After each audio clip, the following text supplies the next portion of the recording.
আসসালামু আলাইকুম, সবাই কেমন আছেন? দেশ ও দেশের বাইরে যেখান থেকে এই মুহূর্তে আমার ভিডিওটা দেখতেছেন সবাইকে ভালোবাসা এবং অভিনন্দন। প্রতিনিয়ত জেনে থাকবেন যে আমি আপডেট ভিডিও দিয়ে থাকি রড এবং সিমেন্টের। আজকেও সেরকম আপডেট ভিডিও দিয়ে যাব। রডের দাম কত, সিমেন্টের দাম কত। যদি আমার ভিডিওগুলো ভালো লাগে অবশ্যই লাইক কমেন্ট সাবস্ক্রাইব করে পাশে থাকবেন নতুন নতুন ভিডিও পাওয়ার জন্য। আর আপনারা কে কোত্থেকে দেখতেছেন অবশ্যই কমেন্টের মাধ্যমে জানাবেন। চলুন দেরি না করে কোন রডের কী দাম, কোন সিমেন্টের কী দাম সেটাই আজকের ভিডিওতে জানানোর চেষ্টা করি। আর আমি কিন্তু কোনো ব্যবসা প্রতিষ্ঠানের সাথে যুক্ত না। প্রতিনিয়ত দোকানে দোকানে গিয়ে দাম কানেক্ট করে তারপরে আপনাদের মাঝে দাম তুলে ধরে ধারণা করা যাচ্ছে। অনেকেই আমাকে কমেন্ট করছিলেন যে সামনে রডের দাম কমবে নাকি, সিমেন্টের দাম কমবে নাকি।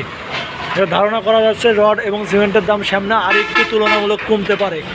কারণ একটাই, সেটা হচ্ছে সামনে কিন্তু বর্ষা মৌসুমে কিন্তু দাম মানে কাজ একটু কম থাকে, মানুষের ঘর বাড়ি ওঠানো একটু কম থাকে এই বর্ষা মৌসুমে।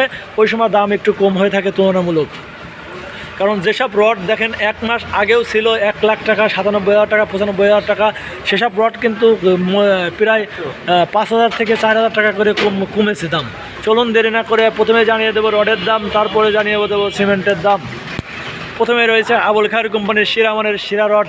আসলে মধ্যবর্তীর পছন্দের আবুল খায়ের কোম্পানির AKS রড বর্তমান বিক্রি হচ্ছে 92,000 টাকা প্রতি টন। কেজি হিসাব করতে গেলে 92 টাকা প্রতি কেজি। তারপর রয়েছে সালাম স্টিল প্রতি টনের মূল্য নিচ্ছে 92,500 টাকা প্রতি টন। কেজি হিসাব করতে গেলে 92 টাকা 50 পয়সা প্রতি কেজি। জুলফিকার স্টিল প্রতি টনের মূল্য নিচ্ছে 89,000 টাকা প্রতি টন। কেজি হিসাব করতে গেলে 89 টাকা প্রতি কেজি। BSRM স্টিল প্রতি টনের মূল্য নিচ্ছে 95,000 টাকা প্রতি টন। কেজি হিসাব করতে গেলে 95 টাকা প্রতি কেজি। আসলে আমি যে দামগুলো জানিয়ে দিচ্ছি সেটা হচ্ছে আপনাদেরকে কিন্তু ধারণা দেওয়ার জন্য। জায়গা বুঝে কিন্তু দাম কম বেশি হয়ে থাকে, 2-1 টাকা এদিক ওদিক হতে থাকে কিন্তু জায়গা বুঝে। আর একটা কথা না বললেই নয়, পরিবহন খরচের উপরেও কিন্তু অনেক কিছু নির্ধারণ করে। আপনার বাসা যদি দূরে হয় দোকান থেকে, তাহলে পরিবহন ভাড়া বাড়বে। আর পরিবহন ভাড়া বাড়লে কিন্তু রড এবং সিমেন্টের দামও বাড়ে, কারণ পরিবহন খরচের উপরেও অনেক কিছু নির্ধারণ করে। তারপরে যে স্টিলটি আছে আমাদের মাঝে, ZSRM স্টিল প্রতি টনের মূল্য নিচ্ছে 91,000 টাকা প্রতি টন। কেজি হিসাব করতে গেলে 91 টাকা প্রতি কেজি। CSRM স্টিল প্রতি টনের মূল্য নিচ্ছে 92,000 টাকা প্রতি টন। কেজি হিসাব করতে গেলে 92 টাকা প্রতি কেজি। মুনতাহা স্টিল প্রতি টনের মূল্য নিচ্ছে 89,000 টাকা প্রতি টন। কেজি হিসাব করতে গেলে 89 টাকা প্রতি কেজি।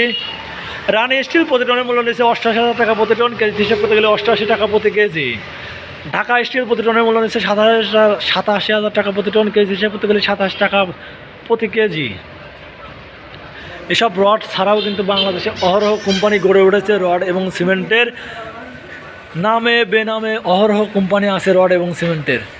আপনারা ভালো করে দাম জানবেন, দাম কানেক্ট করবেন, তারপরে রড এবং সিমেন্ট কেনার চেষ্টা করবেন। কোনো রাজমিস্ত্রির কথায় কান দিয়ে কিন্তু রড আর সিমেন্ট কিনবেন না।